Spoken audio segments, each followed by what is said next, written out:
You are now listening to Vigilantes Radio, presented by the Only One Media Group. This is the people's choice for quality interviews, celebrities, and special guests. Hosted by Demetrius Dinny Reynolds. Call in to join the mix at 701-801-9813. For the complete archive of episodes, visit onlyonemediagroup.com and be sure to like us on Facebook at Vigilantes Radio. We welcome all. Enjoy the show.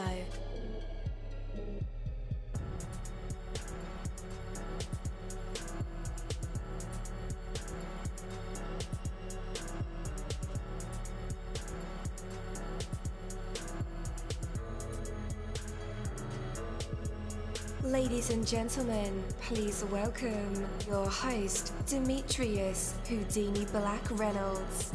Enjoy the show.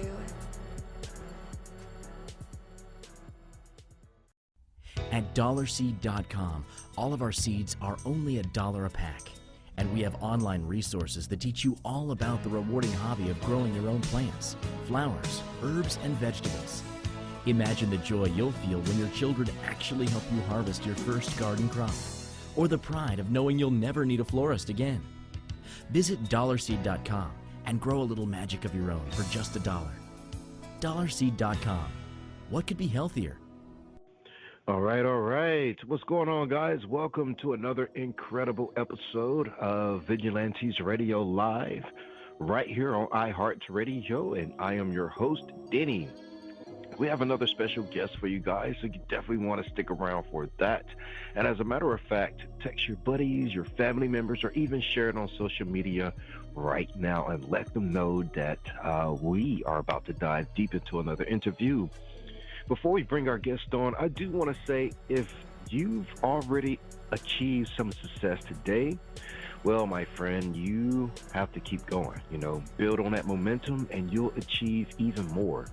If you know nothing but frustration and disappointment today, again, I will say keep going. Change your approach based on what you've learned and you'll get yourself where you want to go. Through it all, keep going. The only way to lose is to give up. The only way to win is to persist. It's a clear choice. You can give up now and you can settle for less, or you can continue for as long as it takes to achieve what you set out to achieve. Time will pass no matter what you do. That's a given. Time will keep on going. Your best strategy is to keep on going too. Make use of every moment. When you've exhausted, get some rest. Then get back up and keep on going. You are destined to make things happen. You are here to make a difference.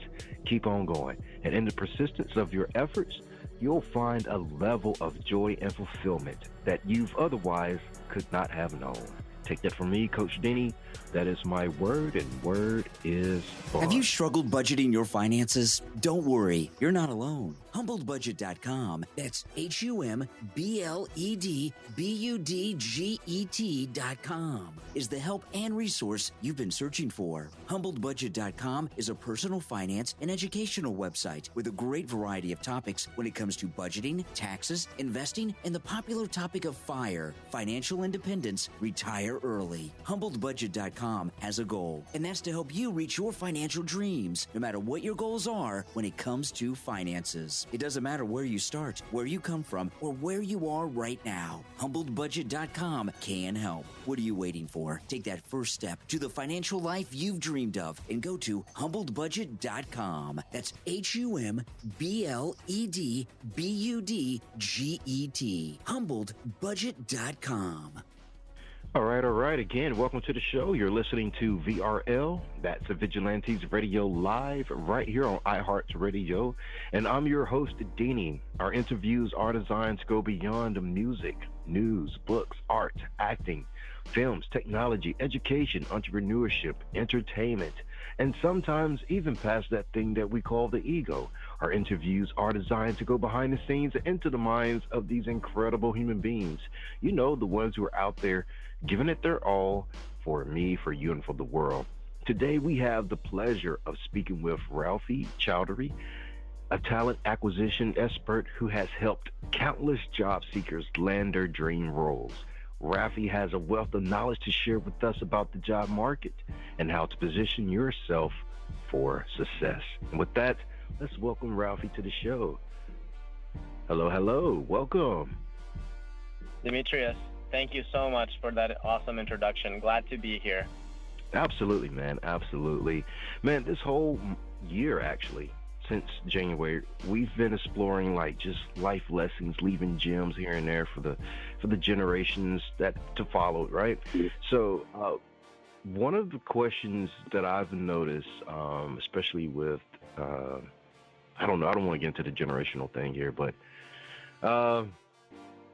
I'm from the school where you would work one job until you die.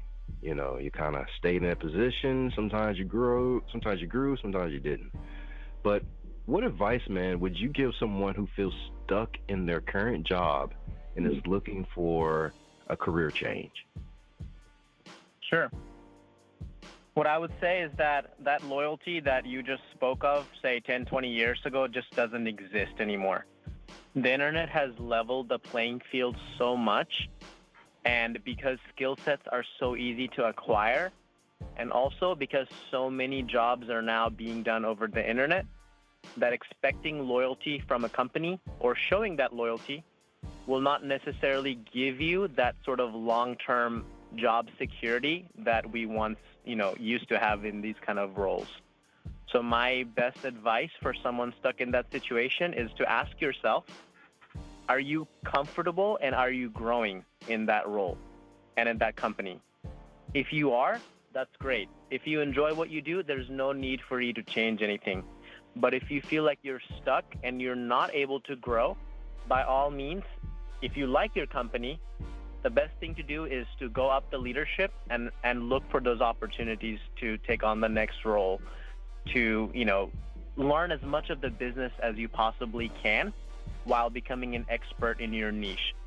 And if your company consistently shows you that they're not willing to give you that opportunity, I do think it would be in most people's best interest today to look for that skill set, to look for that opportunity that's going to allow you to develop those skill sets that you need. Because ultimately, what's going to follow you from company to company is going to be those skill sets that you develop, that you acquire. So if you're not getting that at the company that you're at, you need to be seeking that wherever that you're going to be getting that opportunity from.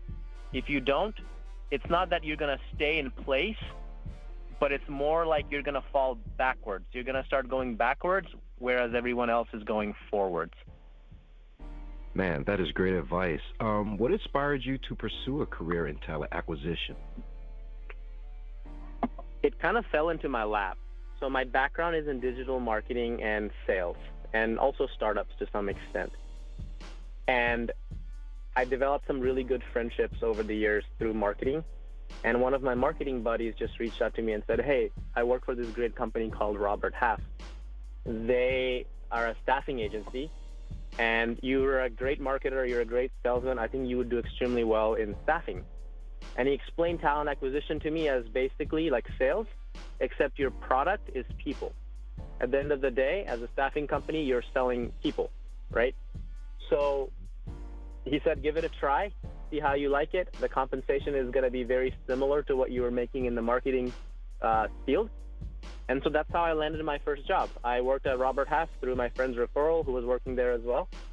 And it's been an amazing journey since then. Absolutely, man. You mentioned that the internet, pretty much leveled the job market field. How would you recommend someone going about conducting a job search in today's market? So your resume definitely matters a lot. I will first of all put that out there. What the content that you have in your resume, the way that you structure your resume, and how you present yourself definitely makes a huge difference. But just as much as the resume makes a difference, so does the connections and network that you build. I don't know of the statistic off the top of my head, so I can't quote anything, but I can say for sure that a vast majority of positions that are typically filled are usually through a network or a mutual connection. So someone's looking to hire someone on their team.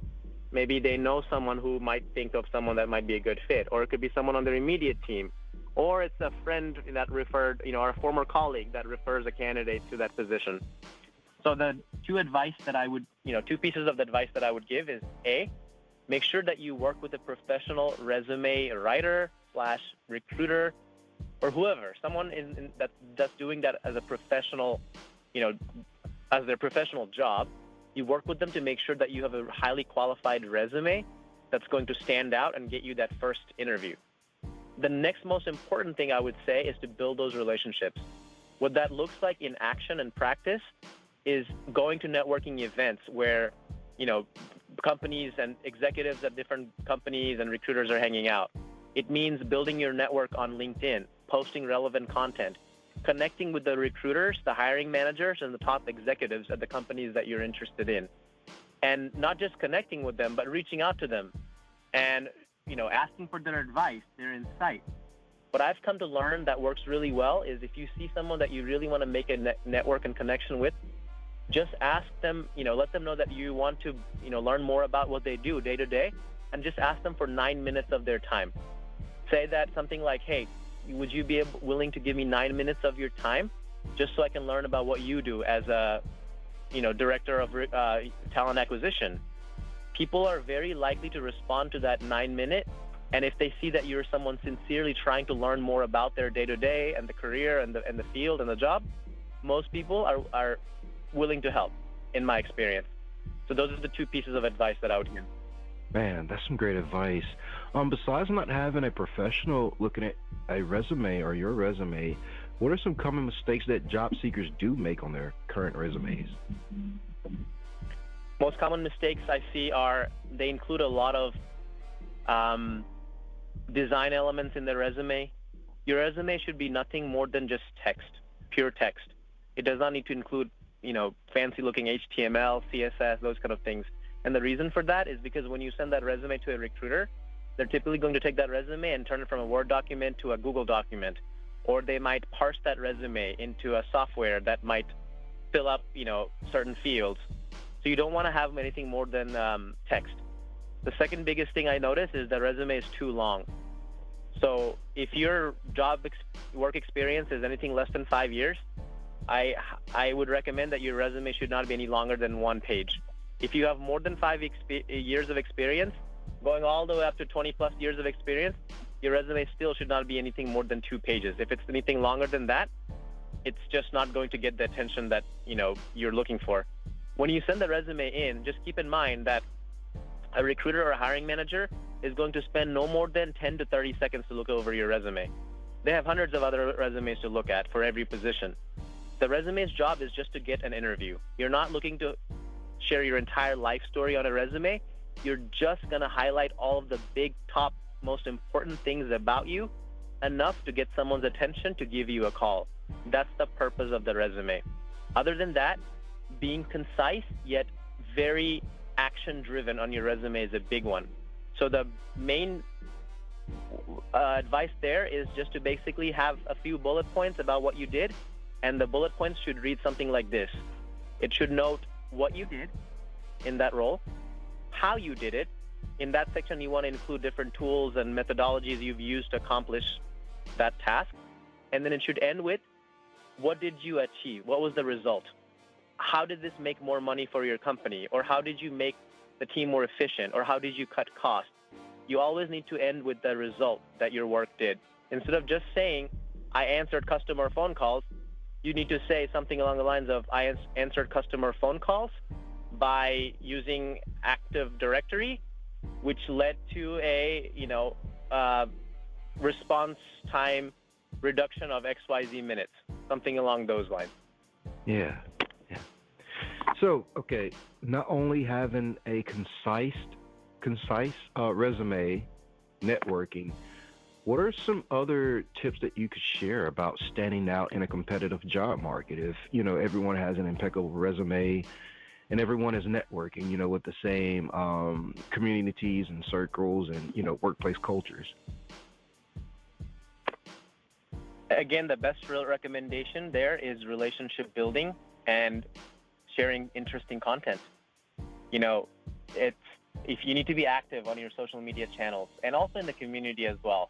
Some things that I would recommend are going to community events and asking to become perhaps a speaker If you know that your local Chamber of Commerce does regular meetings, see how you can become a part of it and maybe give a talk on, resume building tips, or how to market your business, or how to find good suppliers for a wholesaling business. Whatever your expertise might be, just becoming a content creator and a speaker instantly gives you that authority and credibility, and also expands your network.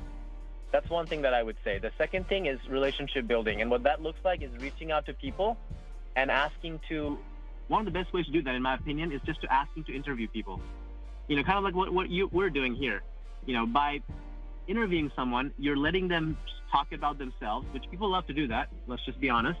Mm-hmm. And you're also genuinely showing someone that you want to learn more about them. You're curious what they do, and people love to share what they do, especially people who are passionate about their job. So those are two easy things that you can do. Outside of that, you can get very creative with your marketing. You can really put yourself out there by doing creative marketing, things. You can put your flyer with your picture on there. You can have a very attractive and catchy looking business card that people don't want to throw away. Like, for example, my business card is a folded business card, and when you open it up, it's basically a laptop with a keyboard, and then it has like a picture that looks like a screen with my picture on there. So I made my business card like that on purpose because I didn't want people to just look at it and throw that in the trash.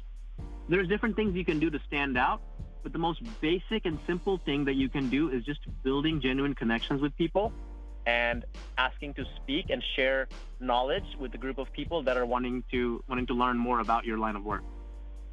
Man, wow. Again, so Rafi, I'm a professional introvert. I'm just going to go ahead and say it. I'm more interested in hearing about some effective ways to network. As an introvert, right? Oh, yeah. So you can start small. You don't have to put yourself in the middle of a giant room and say, hey, look at me. You can start very, very small. You can get that coffee with that one person. It's just you and that one person. If you're an introvert, you can technically stay behind the screen. You can do virtual coffee and virtual interviews. You can even do podcast interviews and calls just like we're doing, where we're not even on camera, right? You can start there. You can have another great way to, build your network and put yourself out there is to have a 2-hour cocktail party where all you do is basically reach out to a few people that you want to get to know better, and just say, hey, come over to my house. I'm having a cocktail party. I'd love to have you there. And just have a small party with 10 to 15 people maximum. That way, you're not under pressure to really produce something amazing. At the same time, the setting is going to be very intimate and personal because it's your own home. People are going to be much more comfortable connecting with you at a deeper level, and you won't feel like you're standing up to a group of 1,000 people and giving a speech where you might go wrong or something like that. So I would say start with a very small group of people just so you can get to know them better, and that way you can build a deeper connection with them as well. Nice. Taking notes, Ralphie. All right. So when negotiating compensation, that's another important topic. What are some things to keep in mind, and how can job seekers make sure they're getting the best deal? You don't ever want to name your compensation expectations. That's my best piece of advice there. No matter what it is, always you need to think of a way to try to flip it back on the company or the recruiter. So, for example, a recruiter will ask, so what are your compensation expectations? Your response could be something like, that's a great question. To be completely honest with you, compensation is not the most important aspect of what I'm looking for in my next job. I'm actually much more interested in finding a really good fit at a really great company that I want to be part of long term. With that being said, I'm just curious, out of curiosity, what does the compensation range look like for this position, if you don't mind sharing that? Just know that compensation is not going to be something that's going to stop me from taking the job. If it's a great fit, I'm very flexible on there, but I'm just curious about the range. So I always recommend just to flip it back on them and don't name your compensation. The reason is this. Once you tell them that range, then later when the offer comes to you, that recruiter or that hiring manager is going to hold you to that and say, hey, you told me you wanted 110 to 120,000. we're giving you an offer for 120. What are you complaining about? You don't have that much negotiating room once you already name your price. But if you can get them to name theirs first, you have all the power in the world, because now they have anchored you, right? They set the anchor now, which means it could be a scenario where they're willing to offer a lot more than what you thought. It could be a scenario where, you now know what they're offering, first of all. So what you would want to do then is wait till you get the actual offer at hand and then start the negotiation process. Once you get a formal offer from them, whether in writing or verbally, then you know they have selected you as their top choice for that position, right? Yeah. Then you start the negotiation process. That's when you start naming your price. So if they come to you with the 110, you could say, well, hey, listen, these are the value that I bring to the table. I think what would be fair for given my talent and my abilities would be 130. You keep going back and forth with the company until they tell you that this is our best and final offer. Once the company says that's our best and final offer, meaning that's the best that they can do, that's when you stop the negotiation, and then you can accept that, that position, or choose to decline it, depending on what it is. But I'd say definitely wait till you get the offer at hand before starting the negotiation. Man, so negotiating, that's the sweet side to me. But what about the rocky side? What are some red flags that job seekers should look out for during the interview process? Well, if you apply for a job and they say, hey, come join a Zoom call at 6 p.m. with a bunch of other people so you can learn more about our company. If you hear things like that, I would say stay away. Typically, those are going to be things that are either scams outright or some sort of multi-level marketing or something you probably don't want to be part of. Let's just be honest. During the interview, if you see there are other candidates interviewing with you at the same time, I would be very cautious. Why are there multiple people interviewing at the same time? You should be the only person. And if anything, there should be either a one-on-one interview or a panel interview where there are multiple people involved. I would not spend any time filling out, lengthy applications or watching any videos or even recording a video of myself saying something, anything, etc., until I actually speak with the recruiter on the phone. A good company, with the exception of just a few that I know of, Amazon being one of those few, will typically almost always have a recruiter that will give you a call and give you a phone conversation to start the process. So if you're not getting that phone conversation, if you're having to spend a lot of time filling out applications and things like that, I'd probably stay away from those kind of companies and those jobs as well. Yes, sir. All right, final question for you, Rafi. What are some qualities that you look for in candidates when hiring for a new position? So let's speak of some soft skills that I look for. Definitely being on time, great communication, emailing me back confirming. When I ask for availability, giving me a different slots for availability, giving me a PDF copy of their resume, and that resume being professional, being professionally dressed. It matters, you shouldn't really be wearing a t-shirt to an interview. You should be dressed at least business casually, in my opinion. So a collared shirt or a button down. Being structured with your responses during an interview. Instead of just continuing on and on and on and on, just having a very structured response that answers the question succinctly while addressing the different points that the questioner is looking for. Having interpersonal skills like building rapport. When you first go into the interview, just doing some research on the company, on the interviewer, on the team, on the product area where the job is going to be, reading the job description multiple times, even simple things. I've had so many candidates that did not know the title of the job they were interviewing for. You'd be surprised at how people miss the basic and simple things. They may not know the product area, or the department that they're interviewing at. So just doing some due diligence is key. You can't expect to be scheduled for an interview and log in 30 seconds before the interview without doing any of the homework and expect to have a good interview. You need to spend time to look around, do some research, do some Google searches, YouTube searches, to learn more about the company and the position and be prepared for the interview. All right, man, those are good tips, good tips. All right, Ralphie, if people want to get in contact with you and maybe even work on their resume or get some more advice, where can they connect with you online? For sure. I'm very active on LinkedIn, so you can just type in Rafi Chowdhury, and I'm located in Memphis, Tennessee. It should not be too difficult to find me. My personal email, I'll give the audience my Gmail address. It's Rafi, R-A-F-I 1220 @gmail.com. You can also reach me at rafichowdhury.com, and that's spelled RAFICHOWDHURY. And most importantly, I'm always a phone call away. So my personal cell number is 901-674-4629. And I will always make time for people that truly want my help and need it. All right. Listeners, just in case you need those links, I will include them in the show notes and in the description of this episode. So all you guys have to do is just click the links and connect. Well, Ralphie, we want to thank you so much for being our special guest tonight. It was truly an honor having you here.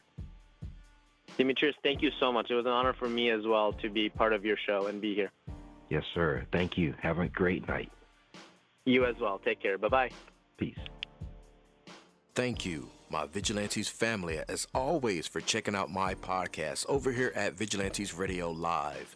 All episodes are available for free download, and you can grab it from either Spreaker.com/Only1Media Group, Spotify, Castbox, iHeartRadio, iTunes, YouTube, the app Podcast Addict, or over at our website, which again is only1mediagroup.com, and that goes for every single show that we've ever aired. If you like to request some music or send something for me to play, email it to vradio@only1mediagroup.com. That is V as in Victor. And here's my disclaimer: we are genre free, we do not judge, and we absolutely do not base our opinions on hearsay but facts alone. And actually, scratch all of that, because all of my opinions are always right. That's the bottom line. This is my show, so deal with it. Just kidding. On behalf of myself, Denny, I appreciate all you guys for tuning in, either afterwards or live with us. Spread the word, because sharing is caring. We stepped up our game just for you guys and our guests to make sure that you have the best experience here on our show. Be sure to connect with me on Facebook, Twitter, Instagram, Tumblr, Snapchat, TikTok, at all social media sites, as well as Spreaker, YouTube. We always follow back. Okay, well, just remember to put yourself into everything that you do and never stop investing in yourself. Peace, love, grilled cheese, and talk with you later.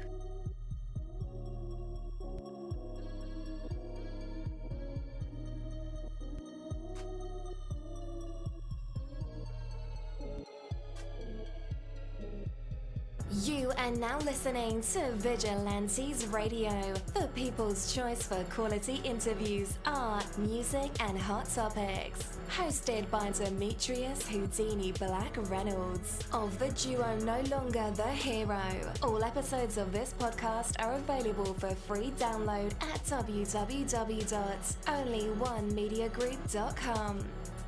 This is a Seventh Sign Regime Rebirth Worldwide Syndicate exclusive.